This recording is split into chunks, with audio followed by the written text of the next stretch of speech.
Bonjour les Bérérous, j'espère que vous allez bien par la grâce de Dieu. Cette vidéo elle commence une nouvelle série sur les erreurs que commettent les prédicateurs. Et aujourd'hui, on parle particulièrement des erreurs d'interprétation biblique.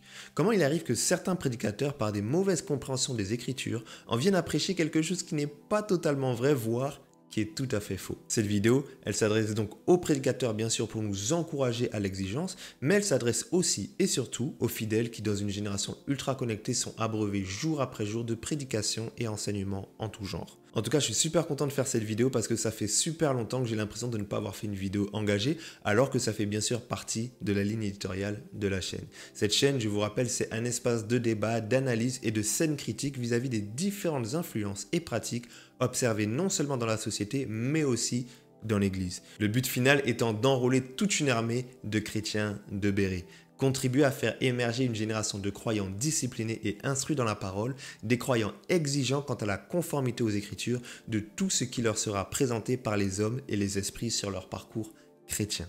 Alors plutôt que de nous donner beaucoup d'arguments personnels sur les raisons pour lesquelles je pense nécessaire d'avoir ce type de vidéo, je nous propose tout simplement de lire quelques-uns des versets qui sont déjà très explicites sur le fait que nous devons être extrêmement vigilants concernant ce que nous laissons passer dans nos oreilles. Actes chapitre 17 verset 11 qui est finalement le verset clé de cette chaîne YouTube, ces juifs avaient des sentiments plus nobles que ceux de Thessalonique, ils reçurent la parole avec beaucoup d'empressement et ils examinaient chaque jour les Écritures pour voir si ce qu'on leur disait était exact. C'est bien d'avoir de l'enthousiasme et c'est bien de recevoir de la parole avec de l'empressement. Encore faut-il avoir une action secondaire dans laquelle on va tout de même vérifier, examiner si tout ce qu'on nous a dit, est-ce que c'était vraiment exact finalement ? 2 Timothée chapitre 4 versets 3 à 4, la Bible dit « Car il viendra un temps où les hommes ne supporteront plus la saine doctrine, mais, ayant la démangeaison d'entendre des choses agréables, ils se donneront une foule de docteurs selon leurs propres désirs et détourneront l'oreille de la vérité et se tourneront vers les fables. » Autrement dit, l'apôtre Paul lui-même précise qu'il y a des choses qui sont la vérité, mais il y a aussi des choses qui sont des fables. Et les fables ne sont pas forcément les choses qui nous dérangent. Ça peut même être justement les prédications les plus agréables, les raisonnements les plus agréables qui sont finalement contre la vérité pure de l'évangile qui, elle, peut finalement être beaucoup plus dure, tranchée et exigeante que ce que nous apprécions. Colossiens chapitre 2 verset 8. Prenez garde que personne ne fasse de vous sa proie par la philosophie et par une vaine tromperie, s'appuyant sur la tradition des hommes, sur les rudiments du monde et non sur Christ. Il y a donc de ces prédicateurs qui ne sont pas appuyés sur Christ, mais qui sont appuyés sur des principes de tradition, sur les rudiments du monde, sur la philosophie, et la conséquence est que tout ça finalement, ce n'est que de la tromperie. Tite chapitre 1, versets 10 à 11. Il y a en effet, surtout parmi les circoncis, beaucoup de gens rebelles, de vains discoureurs et de séducteurs auxquels il faut fermer la bouche. Ils bouleversent des familles entières, enseignant pour un gain honteux ce qu'on ne doit pas enseigner. Autrement dit, il y a des choses qu'on doit enseigner, mais il y a aussi des choses qu'on ne doit pas enseigner. Et les personnes qui enseignent des choses qu'on ne doit pas enseigner, il faut leur fermer la bouche. Je réfléchissais, est-ce qu'il fallait que je mette en titre de la vidéo les prédicateurs auxquels il faut fermer la bouche? Mais les critiques que j'aurais pas pris, il y a des choses, l'apôtre Paul seulement il peut dire ça. Si c'est nous, ça va être compliqué. Galates 1, verset 8. Mais quand nous-mêmes, quand un ange du ciel annoncerait un autre évangile que celui que nous avons prêché, qu'il soit anathème. Ça veut dire même les expériences spirituelles les plus extraordinaires qui pourraient accompagner un ministère, si en réalité le discours qui va après l'expérience, il s'oppose à la parole de Dieu, on doit être capable non seulement d'être critique dessus, mais d'être vivement opposé à celui-ci. Éphésiens 5, verset 6. Que personne ne vous séduise par des vains discours, car c'est à cause de ces choses que la colère de Dieu vient sur les fils de la rébellion. Alors vous voyez qu'il y a beaucoup de versets qui en parlent, mais on pourrait aussi raisonner et dire de manière simple que puisque c'est par la parole de Dieu que nous recevons la vie, que puisque c'est la parole de Dieu qui nous procure la foi, et bien finalement, si nous écoutons une parole qui est diluée, une parole qui est erronée, une parole qui est falsifiée, c'est tout le fondement de notre foi qui s'ébranle et donc peut-être même notre capacité à vivre la volonté de Dieu et même notre salut. Alors je précise qu'il ne faut pas mettre tout le monde dans le même panier. Tout prédicateur qui fait une erreur n'est pas forcément un faux prophète ou un instrument du diable. Toutes les erreurs n'ont pas la même origine ni les mêmes conséquences. Il y a des erreurs qui sont des erreurs dites mineures, il y a d'autres erreurs qui seront des erreurs dites majeures. Parfois, il s'agira d'un lapsus, d'une analyse superficielle, d'une fausse conception et parfois une doctrine diabolique, carrément une hérésie. Dans tous les cas, le degré d'inexactitude déterminera la distance que nous devons mettre avec ces discours. Je dis bien et je répète que je ne suis pas en train d'encourager quelqu'un à quitter son église ou à quitter son pasteur. Je dis juste que nous devons d'abord quitter cette attitude immature qui consiste à croire tout ce qu'on nous dit. Alors sois là où tu penses devoir être, mais à cet endroit, use de discernement pour savoir trier entre ce qui est à prendre et ce qui est à laisser. Ça serait un danger de se positionner dans un extrême dans lequel on n'est plus capable d'écouter personne et on ne croit plus en l'église parce qu'il y aurait quelques défauts qu'on ne supporte pas. Non, il faut être très exigeant, mais il faut aussi être équilibré. Alors je ne suis pas naïf, je sais que malgré toutes ces bonnes raisons bibliques, plusieurs se serviraient peut-être de cette vidéo en la détournant de son but initial pour en faire un outil de division ou de conflit. Ouais, regarde, il a dit quoi? C'est sûr qu'il vise tel, il a dit ça parce qu'il attaque ceci ou cela. Et en vrai, ça me passe littéralement au-dessus de la tête. Parce qu'en réalité, s'il fallait qu'on s'arrête de servir à chaque fois qu'un propos pouvait être mal interprété par un esprit faible ou par un esprit mal intentionné, alors là, c'est sûr qu'on ne dirait plus rien. Donc la responsabilité qui est la mienne, c'est de dire ce que la Bible dit, mais aussi de le proclamer avec le cœur de Dieu, bien sûr. Le reste is not my problem. On va donc voir ensemble 4 erreurs majeures des prédicateurs. À chaque fois, on aura des exemples et des arguments. C'est parti. Bien-aimé, la Bible déclare dans Deutéronome chapitre 28 à partir du verset 12 « L'Éternel t'ouvrira son bon trésor, le ciel, pour envoyer à ton pays la pluie en son temps et pour bénir tout le travail de tes mains. Tu prêteras à beaucoup de nations et tu n'en prêteras point. L'Éternel fera de toi la tête et non la queue. Tu seras toujours en haut et tu ne seras jamais en bas. Je déclare que cette parole, elle est pour toi. Je vois dans cette salle des personnes qui seront en haut et qui seront jamais en bas. Dieu m'a dit, toi, tu es fait pour être la tête. Tu n'es pas fait pour être la queue. Je dis cette semaine, ça sera une semaine pour toi de bénédiction et de faveur. Tu verras beaucoup de nations te prêter, mais toi, tu n'en prêteras pas parce que c'est ce que Dieu veut faire avec ta vie. Si tu le crois, dis Amen et tu le reçois. La première erreur des prédicateurs, c'est de prêcher des choses qui sont hors contexte. Vous savez, on dit toujours que lorsqu'on prend un texte hors de son contexte, en réalité, c'est pour en faire un prétexte. Et très souvent, on utilise des textes, on utilise des passages de la Bible en les retirant de leur contexte pour les appliquer directement à la vie de l'auditeur. Mais la réalité, c'est que ça ne marche pas comme ça. L'exemple que je vous ai donné est très simple. Vous prenez les versets juste avant, vous prenez les versets juste après et vous voyez que le contexte ne s'applique pas à tout le monde. La fin du verset 13 dit « Lorsque tu obéiras au commandement de l'Éternel, ton Dieu, que je te prescris aujourd'hui. » Lorsque tu les observeras et les mettras en pratique. C'est pas pour tout le monde, c'est pour ceux qui obéissent à Dieu. C'est pour ceux qui suivent ses ordonnances. C'est pour ceux qui non seulement reçoivent, mais mettent aussi en pratique. On prend juste le début du chapitre, tu vois que la Bible précise encore le cadre.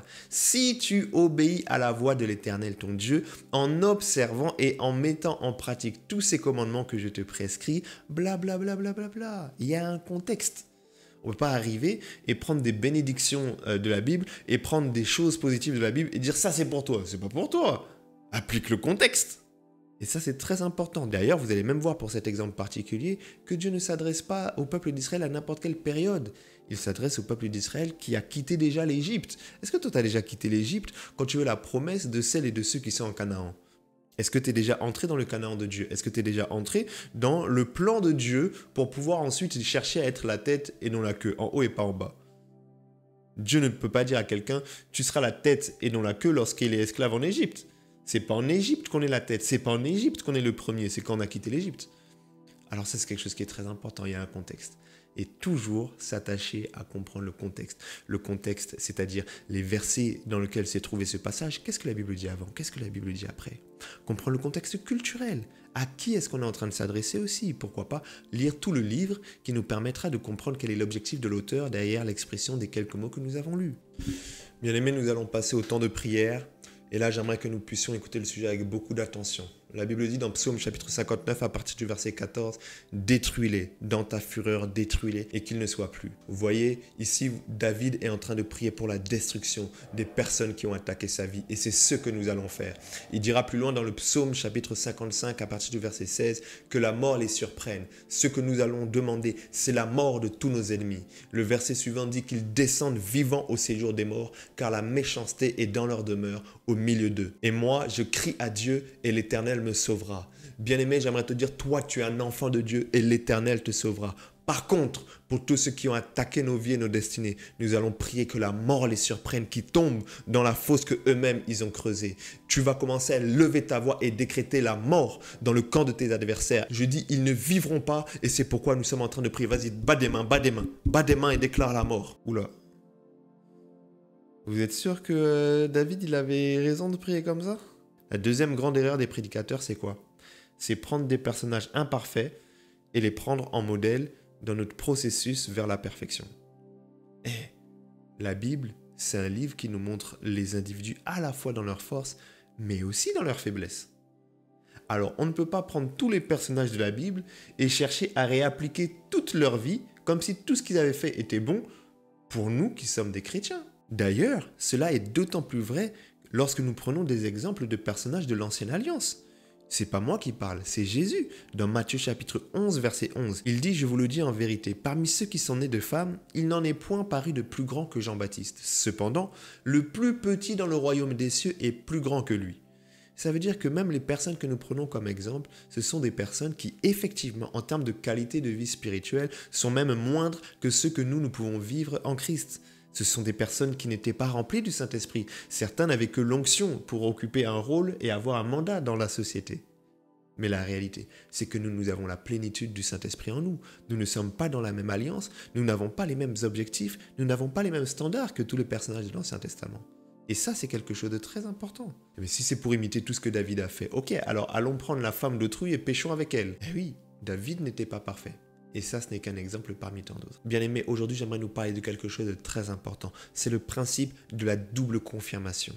Gédéon est en train de nous présenter un principe spirituel très important. Lorsque Dieu nous parle, si c'est vraiment lui, il le confirme toujours 2 fois. Parce que Gédéon, Dieu lui a dit que c'est par lui qu'il allait délivrer le peuple d'Israël de la main des Madianites. Mais Gédéon, connaissant ce principe, n'est pas parti directement lorsque Dieu a parlé. Tu sais, Dieu peut t'avoir parlé, mais ne pars pas tout de suite. Attends toujours les 2 confirmations. Et nous sommes en train de voir que Gédéon, il a mis Dieu à l'épreuve. Il est parti dans l'air avec une toison et puis il a demandé à Dieu des signes. Il a demandé à Dieu le premier signe s'est accompli. Il a demandé à Dieu le deuxième signe s'est accompli. C'est alors qu'il a pu entrer dans sa destinée. Si tu veux entrer dans ta destinée, si Dieu t'a parlé, ne va pas tout de suite. Attends la double confirmation. Si tu n'as pas la double confirmation, ne te déplace pas. Ah, là, c'est un peu plus subtil. Ça a l'air intéressant. Ça n'a pas l'air si faux que ça d'ailleurs. Mais il faut faire très attention. Attention à la 3e erreur que les prédicateurs font. Ne pas prêter attention au type de texte que nous sommes en train de lire. La Bible est un grand livre, mais qui comprend plusieurs types de textes différents. La Bible contient de la poésie, avec le livre des psaumes, des cantiques par exemple. La Bible comprend aussi des textes qui sont des récits, les histoires de certaines personnes, des biographies. Et la Bible contient aussi des textes propres à l'enseignement. Et c'est très important de faire la distinction. Sinon, un texte historique, tu vas le prendre comme un texte régissant ce qui est bon et ce qui est mal, alors que ça n'est pas le but de ce texte. Et quelqu'un dira, oui, mais la Bible dit dans 2 Timothée chapitre 3 verset 16 que toute écriture est inspirée par Dieu, utile pour enseigner, pour convaincre, pour corriger, pour instruire dans la justice. Bien sûr, je ne suis pas en train de dire que dans la Bible, il y a des textes qui sont utiles et des textes qui sont inutiles. Non, toute la Bible est un enseignement. Toute la Bible est une instruction, mais pas de la même manière. Sinon, on va voir que Jésus a été baptisé dans le Jourdain, et cela voudrait dire que nous tous, on doit aussi se faire baptiser dans le Jourdain. Non! Le texte qui parle du baptême de Jésus dans le Jourdain n'est pas un texte qui est pour nous un enseignement sur le baptême et sur le lieu dans lequel on doit se faire baptiser. C'est une biographie. Jésus, lui, dans son cas, s'est fait baptiser dans le Jourdain. Et c'est très important de faire la distinction entre les types de textes. Vous voyez dans Actes chapitre 5, à partir du verset 14, la Bible dit le nombre de ceux qui croyaient au Seigneur, hommes et femmes, s'augmentait de plus en plus, en sorte qu'on apportait les malades dans les rues et qu'on les plaçait dans les lits ou dans des couchettes afin que lorsque Pierre passe, son nombre couvrit quelques-uns d'entre eux. Et pendant que j'étais en train de réfléchir, de méditer, Dieu a ouvert mon intelligence pour que je puisse comprendre les Écritures. En réalité, je me suis dit, mais pourquoi Pierre? Pourquoi c'est avec l'ombre de Pierre que les malades sont guéris? Alors j'ai cherché, j'ai médité et Dieu a ouvert mon intelligence pour que je puisse comprendre les mystères de la parole de Dieu. Je me suis posé la question, je me suis dit, mais pourquoi Pierre? Pourquoi c'est Pierre et son ombre qui ont guéri les malades? Pourquoi c'est pas les autres apôtres alors qu'il y en avait plusieurs? Et c'est là mon esprit est parti jusqu'à dans ce passage dans lequel Pierre a marché sur les eaux. Les autres étaient restés dans la barque, mais Pierre a eu l'audace et la foi pour marcher sur les eaux. Et quand on marche sur les eaux, c'est marcher sur la parole de Dieu. Suivez-moi, je suis en train de vous emmener quelque part. Et lorsque nous allons quelques années plus tard, nous sommes en train de voir qu'on met les gens sur des couches, sur des couchettes et sur des lits pour pouvoir recevoir la guérison lorsque l'ombre de Pierre passerait. Et c'est alors que nous revenons dans Job chapitre 33 verset 14. La Bible dit que Dieu parle tantôt d'une manière et tantôt d'une autre, mais l'homme n'y prend point garde et que Dieu parle à l'homme pendant qu'il est sur sa couche. C'est-à-dire que lorsqu'ils étaient allongés sur des lits, en réalité, ils n'étaient pas en train d'attendre la guérison, c'est juste qu'ils n'étaient pas sensibles, ils ne prenaient pas garde à la parole de Dieu. C'est pourquoi Dieu a envoyé Pierre, celui qui marchait sur les eaux, c'est-à-dire sur la parole, pour leur envoyer la parole qu'ils n'avaient pas reçue pendant qu'ils étaient en train de dormir. C'est-à-dire pendant que tu as fait un songe que tu n'as pas compris, il y a toujours un homme de Dieu, un Pierre, c'est-à-dire un homme qui marche sur la parole pour t'emmener plus loin dans la compréhension des Écritures. C'est pourquoi même si tu n'as pas compris la Bible, même si tu n'as pas médité la parole de Dieu, c'est pas grave. Il y a des révélations que tu ne comprendras pas par toi-même. Il faut toujours un Pierre dans ta vie. Et c'est moi, c'est Pierre. Donc il faut donner les offrandes. Bon, je pense que là, on a touché le fond. Vous avez très bien compris de quoi on parle. La surinterprétation et l'excès de symbolisme, c'est la 4e grande erreur des prédicateurs. Oui, la Bible est aussi symbolique dans certains sujets. Oui, il y a aussi une nécessité de savoir interpréter le message de la Bible qui n'est pas toujours pleinement compris à une lecture littérale. D'accord, il ne faut pas abuser. Ce ne sont pas tous les textes de la Bible et chacun des mots qui doivent s'interpréter avec une compréhension symbolique de ce que ça voulait vraiment dire. Toute la Bible n'est pas implicite. Il y a des passages qui sont explicites. Il y a des passages qui sont à prendre de manière littérale. Et il ne faut pas ajouter symbole sur symbole. Et le pire encore, c'est lorsqu'on prend un texte, qu'on comprend la portée symbolique, un autre texte qu'on comprend la portée symbolique et on croise 2 textes symboliques. Et après, on passe étape après étape sur des choses qui ne sont que symbole, symbole, symbole, symbole. Et en réalité, on se retrouve avec des choses qui n'ont plus aucun rapport avec ce qui a été écrit. Comme dans le film Inception pour ceux qui l'ont vu. On est dans un rêve, dans le rêve, on rentre dans un rêve. Oh, on rajoute des symboles sur des symboles. Jusqu'à où? Le truc qu'il faut bien comprendre, c'est quoi? C'est que parfois certaines personnes s'appuient sur les prédications, par exemple, de Paul, dans lesquelles il est en train d'interpréter les symboles de l'Ancien Testament. Oui, parce que l'Ancien Testament, c'était le voile, c'était l'ombre, c'était les choses cachées. Maintenant, la réalité, elle est en Christ. Alors oui, l'Ancien Testament symbolise les réalités spirituelles du Nouveau Testament. Mais pourquoi, lorsque nous sommes maintenant dans le Nouveau Testament, c'est-à-dire dans les choses réelles et concrètes de Dieu, nous voulons encore comprendre les symboles qui sont derrière? Non, le Nouveau Testament n'est plus voilé pour les chrétiens.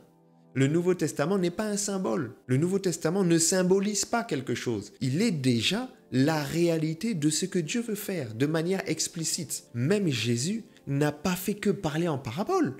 Jésus parfois parle en parabole pour voiler un certain nombre de choses, mais la réalité, c'est que parfois il parle de manière très claire. Et il répond aux questions qu'on lui pose. Si tous les textes du Nouveau Testament devaient se comprendre par symbolisme, Jésus aurait commencé toutes ses phrases par « je vais vous donner une parabole ». Mais il ne donne pas des paraboles à chaque fois qu'il ouvre la bouche. Donc faire attention aux surinterprétations. Voilà, on est à la fin de cette vidéo. J'espère qu'elle t'aura plu et qu'elle aura contribué à ton édification. Si c'est le cas, comme d'habitude, tu peux laisser un petit pouce bleu et partager la vidéo à quelqu'un qui serait peut-être tout autant édifié en la recevant. Tu peux aussi me dire en commentaire si toi aussi tu as déjà fait face à certaines des interprétations que tu as trouvées erronées des Écritures. Je t'annonce la prochaine vidéo de cette série qui va s'attacher à réussir à comprendre quelles sont les erreurs des prédicateurs dans la structure de leur message. En attendant, béret rouge, repos.